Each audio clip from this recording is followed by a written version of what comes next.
தமிழ்நாட்டுல எல்லாமே சேஞ்ச் ஆயிடுச்சு. உங்க நகையையும் சேஞ்ச் பண்ணுங்க. உங்க பழைய நகைக்கு கிராமுக்கு 150 ரூபாய் கூடுதலா வாங்கி புது நகை எடுத்துக்கோங்க. அதே கம்மி சேதாரம் தான் உங்க லலிதால மட்டும்தான்.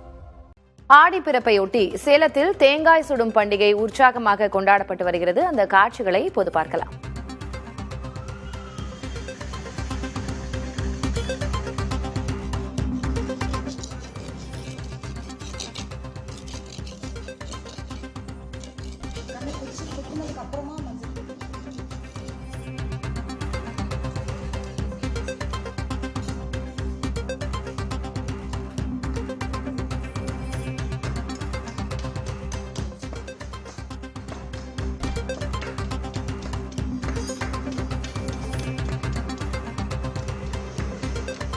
தேங்காய் சுடும் பண்டிகை உற்சாகமாக கொண்டாடப்படுகிறது. செய்தியாளர் மோகன்ராஜிடம் விவரங்களை கேட்கலாம். மோகன்ராஜ், ஆடிப்பிறப்பையொட்டி தேங்காய் சுடும் பண்டிகை கொண்டாடுவது என்றால் என்ன செய்வார்கள்?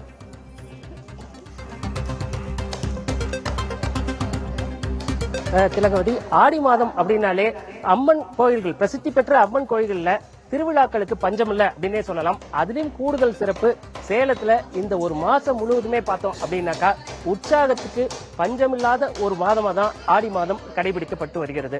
அதன்படி ஆடிப்பிறப்பு இந்த முதல் நாளான ஆடிப்பிறப்பை ஒட்டி சேலத்துல தேங்காய் சுடும் பண்டிகை அப்படிங்கிறது பாரம்பரியமா கொண்டாடப்பட்டு வரக்கூடிய ஒரு திருவிழாவா இருக்கு. அதன்படி பல்வேறு பகுதிகளில் இன்று காலை முதற்கொண்டு பல்வேறு தரப்பினரும் ஒன்றாக இணைந்து ஒற்றுமையோடு தேங்காய் சுடும் ஒரு நிகழ்ச்சியை காலை முதற்கொண்டே பார்த்து வருகிறோம். அதாவது தேங்காய் சுடுதல் அப்படிங்கிறதுக்கு பல்வேறு புராண கதைகள் முதற்கொண்டு அது அவங்க எதற்காக அதை கடைபிடிக்கிறாங்க அப்படிங்கிற வரைக்கும் பல்வேறு விஷயங்கள் சொல்லப்படுது. என்ன காரணத்திற்காக இது போன்று தேங்காய் சுட்டு இந்த ஆடிப்பிறப்பை வரவேற்கிறாங்க அப்படிங்கறத இவங்க கிட்டே கேட்போம். அம்மா வணக்கம். இந்த தேங்காய் சுடுற பண்டிகை அப்படிங்கிறது எவ்வளவு நாளா, எத்தனை வருஷமா நீங்க கொண்டாடிக்கிட்டு இருக்கீங்க? இதோட பின்னணி என்ன? கொஞ்சம் எனக்கு தெரிஞ்சு எங்க தாத்தா பாட்டி காலத்துல இருந்தே சுட்டுட்டு தான் இருக்கோங்க.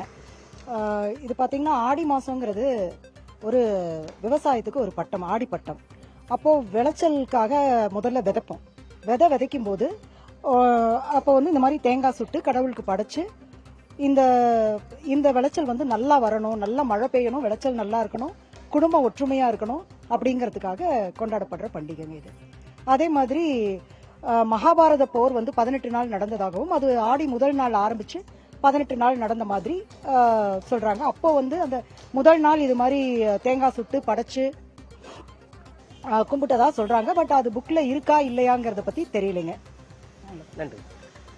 அதாவது இது போன்ற திருவிழாக்கள், பண்டிகைகள் அப்படிங்கிறது ஒரு உற்சாகத்துக்கு, மகிழ்ச்சிக்காக மட்டுமல்ல, இது ஒரு பாரம்பரியத்தை அடுத்த தலைமுறைக்கு கொண்டு சேர்க்கிறதுக்கான ஒரு வழிவகை. அது மட்டுமல்லாமல் ஒரு ஒற்றுமை, ஒரு குடும்ப ஒற்றுமையை வலியுறுத்தி போற்றக்கூடிய ஒரு இது போன்ற திருவிழாக்கள் முக்கியத்துவம் வாய்ந்ததாக பார்க்கப்படுது. அப்படிங்கிற காரணத்தினாலதான் தேங்காய் சுடுற பண்டிகையானது பழமையான காலத்தில் தொன்று தொட்டு பல ஆண்டுகளாக சேலம் உட்பட சுற்றுவட்டார மாவட்டங்களான தருமபுரி, கிருஷ்ணகிரி, நாமக்கல் உள்ளிட்ட பல பகுதிகளிலும் கொண்டாடப்பட்டு வருகிறது. திலகவதி, விவரங்களை வழங்கியதற்கு நன்றி மோகன்ராஜ். தமிழ்நாட்டுல எல்லாமே சேஞ்ச் ஆயிடுச்சு. உங்க நகையையும் சேஞ்ச் பண்ணுங்க. உங்க பழைய நகைக்கு கிராமுக்கு 150 ரூபாய் கூடுதலா வாங்கி புது நகை எடுத்துக்கோங்க. அதே கம்மி சேதாரம் தான் உங்க லலிதால மட்டும்தான்.